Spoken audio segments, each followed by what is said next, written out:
Hola! J'espère que vous allez bien. Moi je suis trop contente de vous retrouver aujourd'hui. On va faire le récap de l'année 2021 qui est passé à toute vitesse, mais je dis ça tous les ans et je suis très blanche mais le soleil il est au max, on va pas se plaindre. Pour ceux qui n'avaient pas vu et qui n'étaient pas encore là, en fait j'avais fait cette vidéo l'année dernière, un récap de l'année 2020 et au final je vous disais que en gros moi j'en tirais que du positif et que faire ce genre de bilan ça permettait de voir qu'on avait fait plein de choses dans l'année. Bien souvent on retire que le positif de ce qui s'est passé dans l'année et tout ce qui est négatif on l'oublie et voilà, ça permet de faire du bien vraiment. Et du coup je vous conseille à tous de faire ce genre de récap et de voir ce qui s'est passé dans votre année. Et également je vous parlerai de mes objectifs que je m'étais écrits en début d'année 2021 et voir si j'ai accompli mes objectifs ou pas. Mais d'abord on commence avec le récap de l'année. Donc on va commencer en janvier évidemment, et moi j'ai commencé l'année avec un mois de vacances. Pour ceux qui n'étaient pas encore là, en fait de juin à décembre 2020 du coup j'avais un job d'été en attendant d'avoir l'équivalence de mon diplôme de kiné et avoir l'autorisation de travailler en France, et le 31 décembre j'ai terminé ce job et donc en janvier j'avais un mois de libre. Et donc pendant ce mois-ci je suis partie dans le sud avec Alban, donc une copine que vous avez déjà dû apercevoir sur cette chaîne, et on a été voir plein de copains et c'était trop bien, genre ça vraiment j'en ai des trop bons souvenirs et j'ai trop hâte, j'espère qu'on pourra bientôt refaire ça. Et également j'ai eu donc la fameuse autorisation d'exercice, donc l'équivalence de mon diplôme. Également en janvier j'ai fait la vidéo qui est à ce jour la plus vue sur ma chaîne, qui est un vlog de tatouage, et on remet ça bientôt. Et donc comme en janvier j'ai eu mon autorisation d'exercice, j'ai commencé à travailler dès le 1er février dans un endroit où j'étais trop contente de commencer à travailler parce que c'était un de mes lieux de stage que j'avais adoré, avec une équipe top, des patients, des petits enfants top. Et du coup j'étais trop excitée de commencer cette aventure. Pour un petit point YouTube, en mars j'ai atteint les 100 abonnés.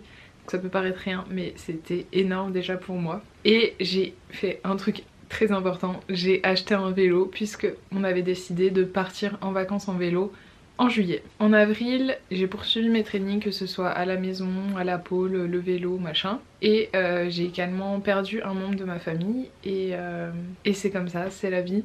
En mai, et plus particulièrement le 1er mai, j'ai eu les 150 abonnés sur YouTube. Et on a également fait avec Brian une escapade dans un petit hôtel à Paris qui était trop cool. Ensuite en juin, parce que tout au long de l'année, et ce depuis le mois de septembre 2020, je suivais une formation de coach, et donc en juin j'ai eu mon examen. Et c'est une formation qui m'a demandé mais tellement de temps sur cette année. C'était également la réouverture des salles de sport, donc c'était trop cool.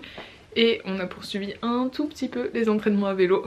En juillet pour moi c'était un peu la réouverture du monde, c'était trop bien parce que j'ai pu faire les Solidays, donc l'édition pour les soignants, avec Brian, et c'était trop bien. C'était le premier festival qui avait lieu et c'était incroyable, personne n'avait de masque, c'était juste du bonheur, c'était trop bien. En plus c'était trop cool parce que c'était le premier festival de Brian, donc j'avais un peu l'impression de lui faire découvrir les choses que j'aimais et c'était trop bien.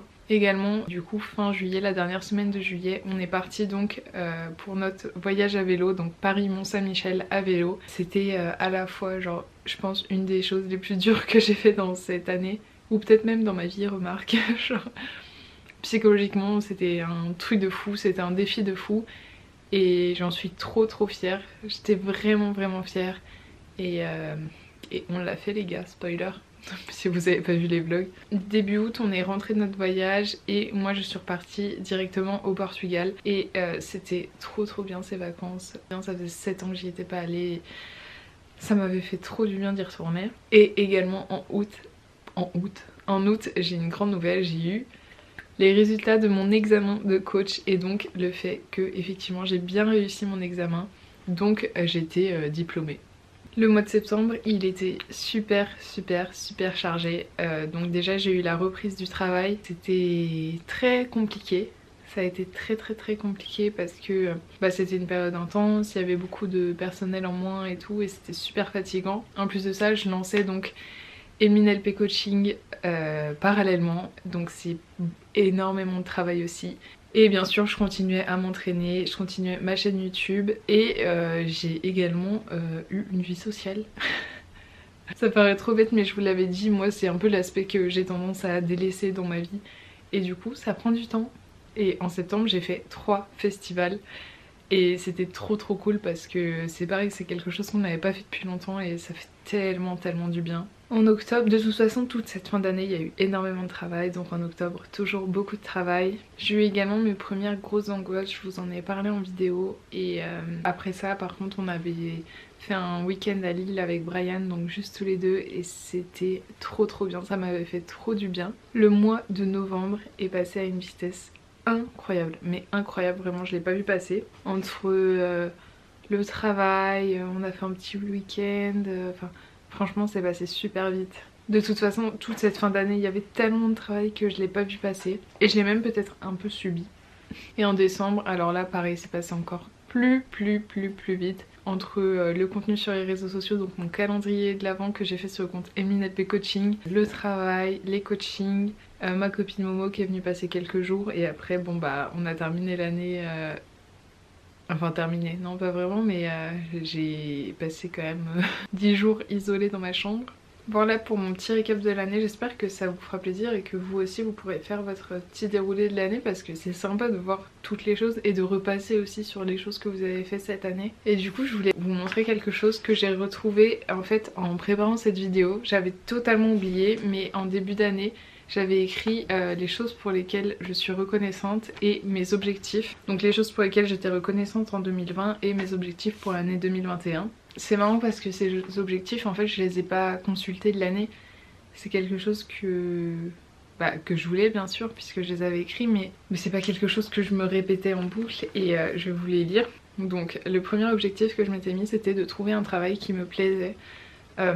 Lorsque j'ai eu mon diplôme c'était un peu un truc qui m'angoissait, le fait de pas trouver un travail qui me plaisait, parce que pour moi genre je veux pas travailler pour gagner de l'argent, je veux juste travailler, évidemment, mais je veux que mon travail me plaise, parce que si t'es pas épanoui dans ton travail, mais qu'est-ce que tu vas te faire chier dans ta vie, bon sang. Mon travail il m'a rendue super heureuse et même si dernièrement c'était pas évident, je pense que l'objectif est réussi. Ensuite j'ai marqué continuer à mettre des sous de côté et ça pareil j'ai réussi, donc c'est très cool. Valider ma formation de coach, c'est fait. Commencer les coachings, c'est fait. Continuer YouTube, entre parenthèses, 100 abonnés. Genre, enfin, mon but c'était d'avoir 100 abonnés et du coup je crois qu'on est genre 200, plus de 265 aujourd'hui, donc c'est trop cool. Ensuite, j'ai mis faire au moins un voyage et du coup, je suis partie au Mont-Saint-Michel en vélo, j'ai été au Portugal et j'ai fait plein de petits week-ends, donc pour moi c'est réussi, même si c'est pas très loin, ça m'a fait voyager, ça m'a fait découvrir des choses et c'est trop cool. J'avais écrit également prendre du muscle et je pense que c'est mission réussie, même si ça a été très fluctuant sur l'année. Je pense que quand même on peut dire que c'est fait. Lire, si vous me suivez sur Instagram, je vous ai posté quand même pas mal d'avis sur des livres que j'ai pu lire en 2021, donc réussi. Voir plus mes amis, ça va. Et voir plus ma famille. Je vous disais c'est un aspect que j'avais du mal à faire entrer dans ma vie un peu. Et du coup je pense que quand même j'ai réussi à bien profiter de mes amis et de ma famille en 2021. Et c'est très cool.